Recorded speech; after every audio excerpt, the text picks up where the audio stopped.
Sözlerin acılar veriyor bana. Özlemim çok uzaklarda. Sözlerin acılar veriyor bana. Özlemim çok uzaklarda. Ellerin dokunup giden, ellerin beni mahveden günlerim derbeder oldu yavrum.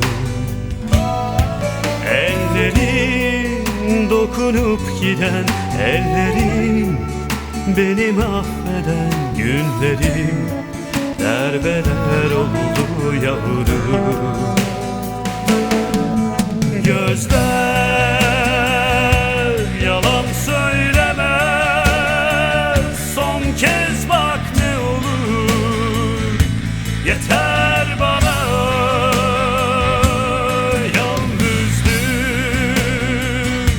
kaderim olsun, son kez bak ne olur, yeter bana.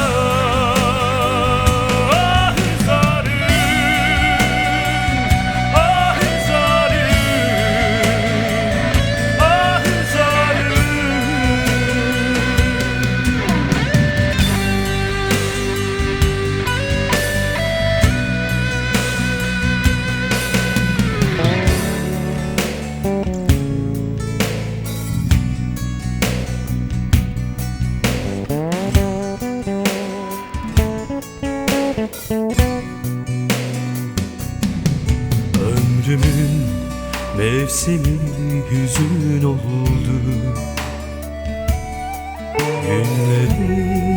Günleri soldu.